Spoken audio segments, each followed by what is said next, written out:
When should your company use business aircraft? Is there a written policy in place? If so, does it support your company's business goals and governance requirements? If the existence of the policy is made public, how will it be received by the media, your shareholders, and others? Clearly, these are all important considerations for companies that rely on business aviation. In this video, we'll take a look at some of the best practices for developing an effective aircraft use policy for your company.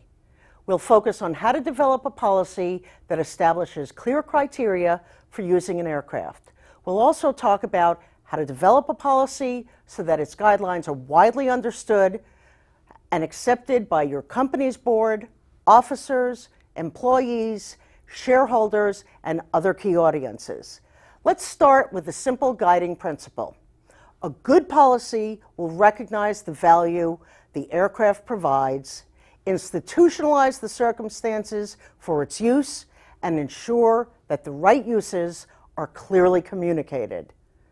Obviously, every company is different, so every policy will be different.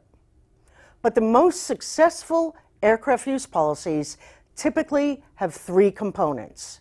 First, the aircraft use policy will directly support the company's business goals and objectives. Second, the policy will be approved by the company's board and enforced by top management. Third, the policy will help protect against abuse and damage to the company's image. Now that we know the key components to an effective aircraft use policy, let's take a look at some of the best practices for establishing one for your company. By the way, further details on this topic, along with sample policy templates and other resources, can be downloaded by clicking the web links below this video.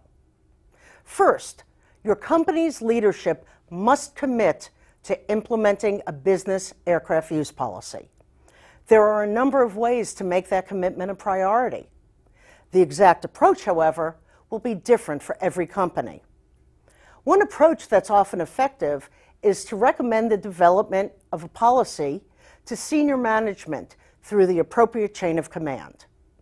The recommendation might emphasize the business opportunities supported by the aircraft and cite company performance measures related directly to the use of the aircraft. These elements are often helpful in garnering support from senior management for discussing a use policy with the board of directors, which is responsible for creating shareholder value and avoiding damage to the company's image. Another best practice for developing a policy: if you have an opportunity to contribute to the draft, seek out important customers, significant shareholders, or other key stakeholders to get their feedback on the direction your policy is taking. There are also some best practices to consider once the policy is approved, so it can be embedded into the DNA of the organization. Some companies use seminars and toolkits to convey the policy and explain how to work within its design. The people who help develop the policy can also review it regularly to ensure that it stays relevant. Some stakeholders might even be recruited as ambassadors to articulate the value of the business aircraft and the need for the use policy. And metrics can be established, tracked, and published so that the effectiveness of the policy can be demonstrated. Here's a final thought.